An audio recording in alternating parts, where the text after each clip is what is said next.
Fala pessoal, tudo bom com vocês? Aqui quem está falando é o Kaique Alves do Epidemio Fora da Curva e hoje a gente vai ver como é que a gente trabalha com a área abaixo da curva de progresso da doença no R, tá? E alguns conceitos básicos sobre a área abaixo da curva de progresso da doença. Então, se você não é inscrito no canal, se inscreve aí, já deixa o like no vídeo e vamos lá!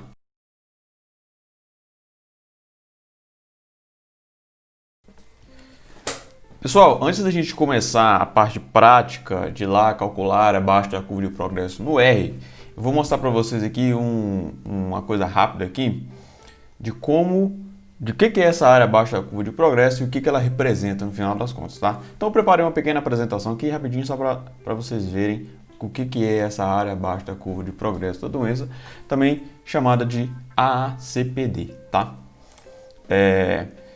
Então, se é uma área abaixo da curva de progresso da doença, a gente precisa de uma curva de progresso da doença. Essa curva de progresso da doença é essa representação gráfica aqui da intensidade da doença, que pode ser tanto a severidade quanto a incidência, ou talvez prevalência também, tá? Ao longo do tempo. Então isso aqui, no final das contas, é uma curva de progresso da doença, onde a gente tem aqui 1, 2, 3, 4, 5, 6 pontos de avaliações ao longo do tempo, tá?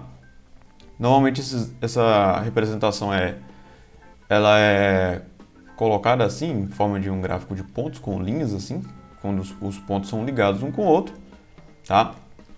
E essa área abaixo da curva de progresso da doença é nada mais, nada menos do que essa representação aqui. No final das contas, o que a gente quer calcular é o valor dessa área abaixo dessa curva, tá? Porque ela vai representar aí é uma forma de representar o quanto de doença que aconteceu ao longo de toda a epidemia, tá bom? Essa área abaixo da curva de progresso ela é calculada separando, fragmentando a curva em pequenos trapézios, tá? E no final das contas a gente vai calcular a área de cada trapézio e depois somar essas áreas, tá? E essa aqui é a equação que é utilizada para calcular a área abaixo da curva de progresso. Deixa eu diminuir isso aqui, tá? Então, essa é a equação que é utilizada, tá? Que no final das contas é o cálculo de cada trapézio desse e depois somando eles, tá bom? Normalmente a gente não calcula a área de uma curva só, tá? A gente pode calcular a área de uma curva só, mas quando a gente calcula a CPD, a gente está querendo calcular para poder comparar com alguma outra curva, tá? Então a gente normalmente tem duas ou mais curvas e no final das contas a gente quer comparar se uma curva teve uma ACPD maior do que a outra ou não, tá? Então normalmente você tem duas curvas de progresso aqui, tá? E você vai calcular a área abaixo da curva de cada uma das curvas, tá? Então você vai calcular as duas áreas as duas AACPD e depois você vai comparar ela usando algum método estatístico apropriado, tá? Então você tem aí duas curvas com duas áreas diferentes. A gente vê que essa área aqui ela é menor do que essa área aqui, então consequentemente aqui teve muito mais doença do que aqui, tá bom? Então essa era só a parte inicial, mostrando o que é essa área abaixo da curva. E agora a gente vai aprender como é que a gente faz para calcular isso aqui lá no R, tá bom? Então vamos lá. Então pessoal, agora a gente vai para a parte prática do vídeo. Vai ser acredito que vai ser rápido, tá? Porque é muito simples o jeito de calcular a área abaixo da curva de progresso da doença aqui no R, tá? A gente tem funções já prontas, pacotes, tem pacotes já que já vem com essas funções já para calcular a área abaixo da curva. Então, primeiramente o pacote que a gente vai utilizar é sempre aqui o Tidyverse, né, para fazer algumas operações, fazer gráficos, tá?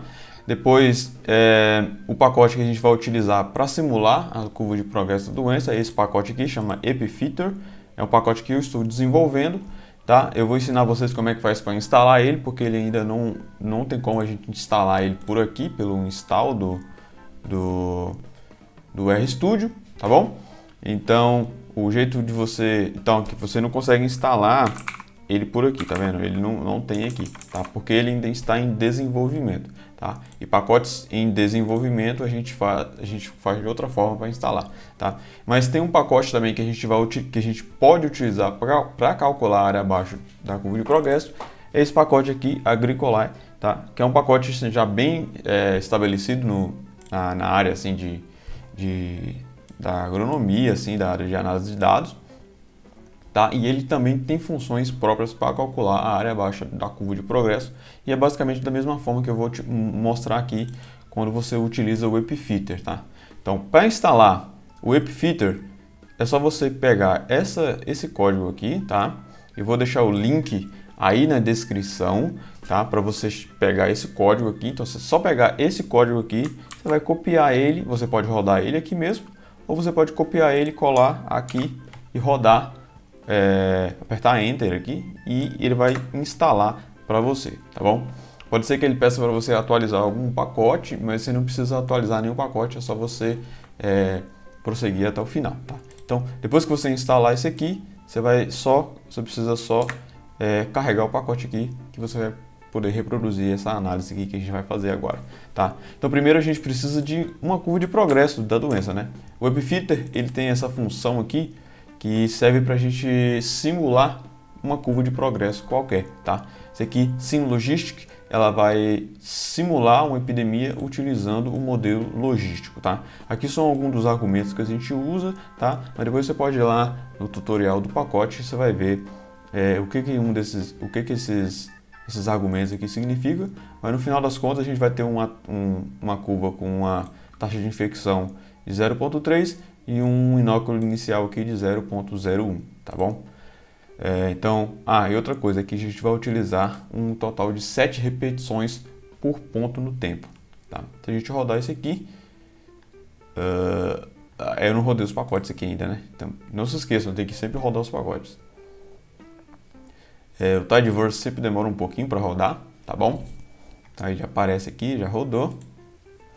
Rodo de novo para desaparecer aquilo ali. Agora a gente pode rodar esse aqui.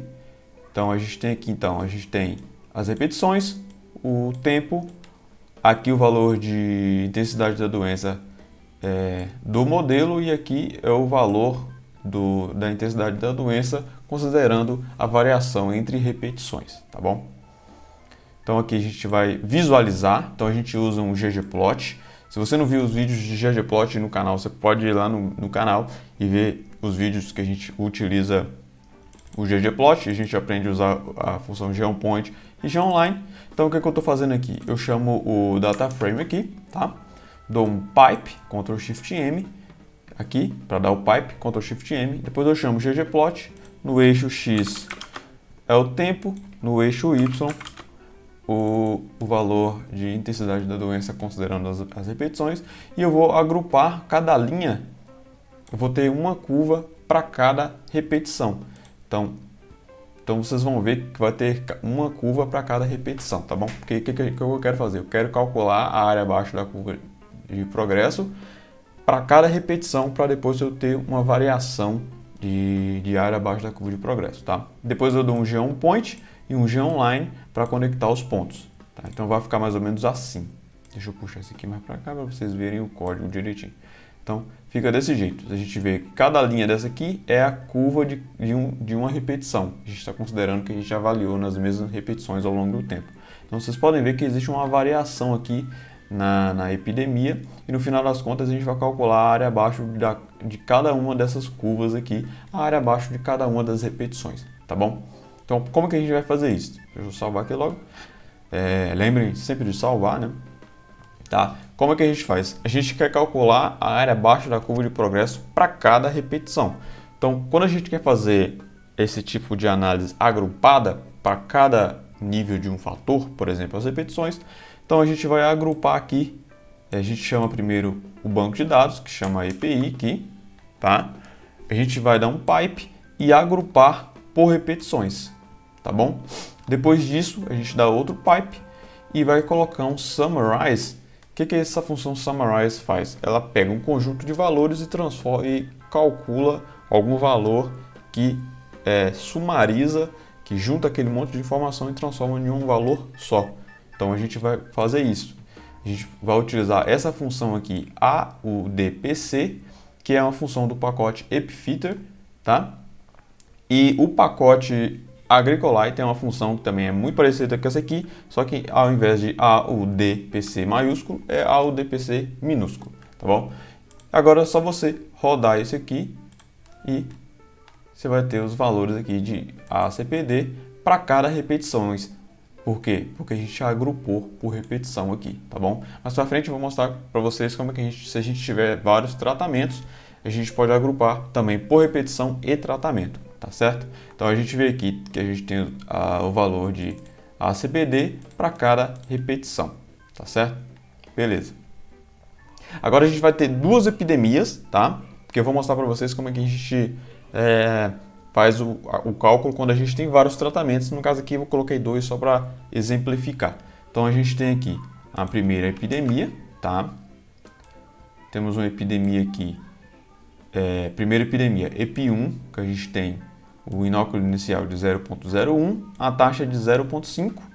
E aqui a segunda epidemia, EPI2, o inóculo inicial de 0,01, só que o R agora é 0,04, tá? Então a gente espera que essa epidemia aqui seja um pouco menor do que essa daqui de cima, porque ela tem uma taxa de infecção um pouco menor, tá certo? Então eu vou simular elas aqui logo, já deixo simulado. Então eu já simulei as duas, EP1 e EP2, e aqui essa função ela serve para juntar os dois dataframes que foram gerados. Se vocês repararem aqui, ó, EP1 é um dataframe e EP2 é outro dataframe. O que eu quero fazer? Eu quero juntar esses dois dataframes em um só, para eu poder usar ele na mesma função. Então, essa função aqui, ó, bind rows, que significa meio que colar as linhas, tá? Então, a gente vai pegar os dataframes que tem várias linhas aqui e os dataframes que tem várias linhas aqui, a gente vai colar eles assim, tá certo? Então, bind rows, a gente vai colar o EP1 debaixo do EP2, aí a gente vai colocar uma coluna aqui chamada epidemia, que vai meio que marcar cada dataframe. Então vocês vão ver o que vai acontecer aqui. Tá, deixa eu rodar aqui. Então, epidata, a gente vai ver, ó. Lembra que a gente criou epidemia aqui? Então, epidemia 1 é do EP1 e epidemia 2 veio do EP2, tá bom? Então, esse argumento aqui serve para marcar cada um dos dataframes que foram inseridos. Onde tem 1 é o primeiro dataframe, onde tem 2 é o segundo dataframe, tá? Nessa coluna. Se a gente mudar aqui e colocar, por exemplo, ID, o nome da coluna vai mudar para ID, tá bom? Então vamos deixar epidemia aqui, porque o código epidemia, tá? Rodamos aqui, a gente vai ver que temos aqui epidemia, tá? Então, epidemia aqui seria mais ou menos o nosso tratamento. A gente quer saber se a epidemia 1 é diferente da epidemia 2, utilizando a área abaixo da curva de progresso da doença como um parâmetro de comparação, tá certo? Então vamos lá. Como é que a gente faz isso?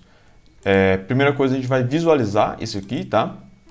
Vai visualizar essa curva. Então a gente faz aqui, ó, epidata, a gente chama o data frame e faz um ggplot. Só que aqui a gente coloca o x, o tempo, aqui embaixo, o y, os valores de intensidade da doença, e a gente vai colocar a cor de acordo com a epidemia, no caso aqui, epidemia 1 ou 2. Então a gente vai ter uma cor para epidemia 1 e uma cor para epidemia 2. Isso tudo dentro do AES. Por quê? Porque quando a gente quer que as cores variam de acordo com alguma coluna dentro do data frame, a gente coloca color igual àquela coluna dentro, tudo isso dentro do AES aqui, tá?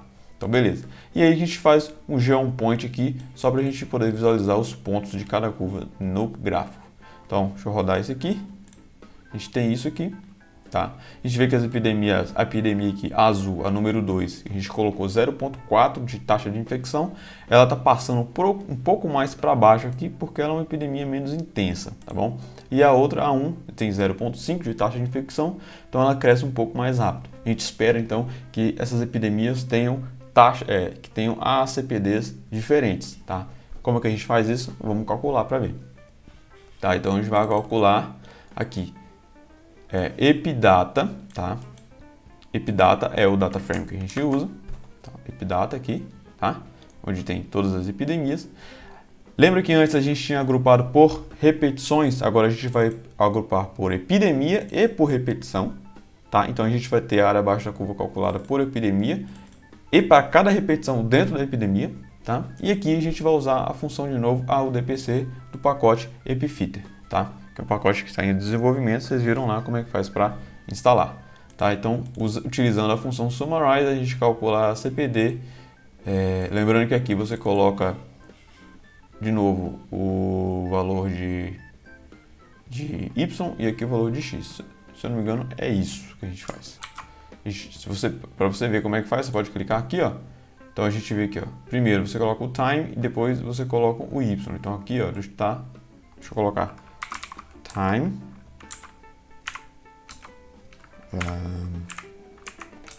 depois random y, tá? Por quê?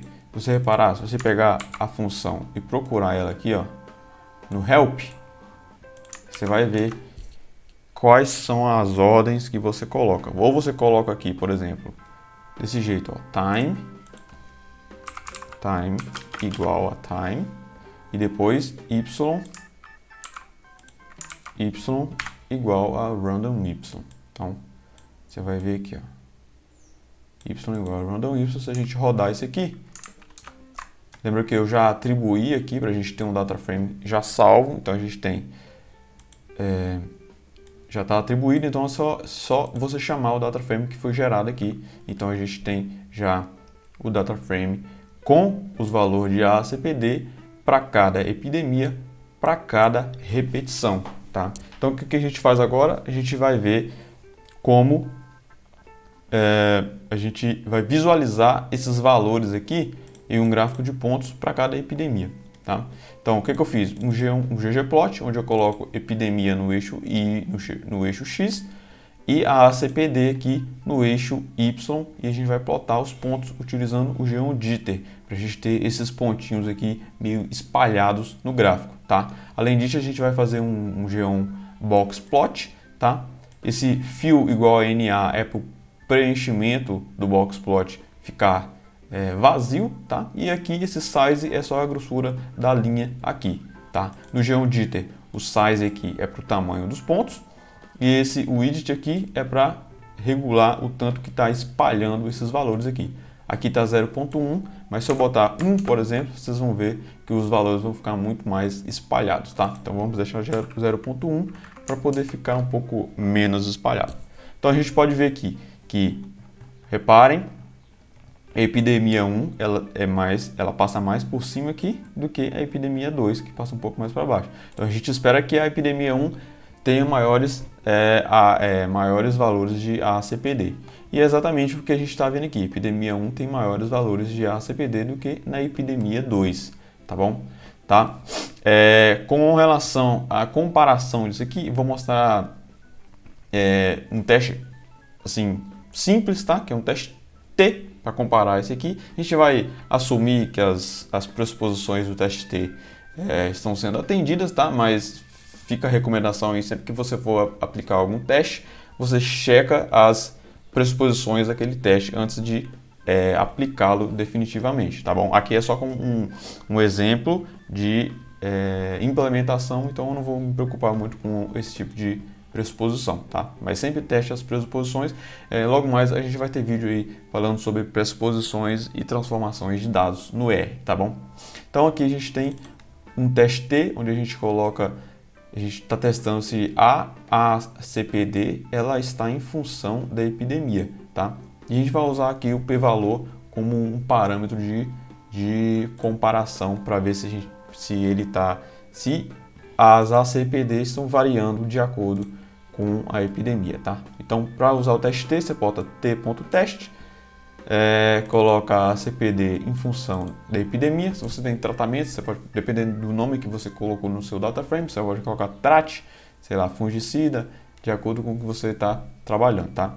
E aqui o data, você coloca o data frame onde estão as suas área abaixo da curva já calculada, tá bom?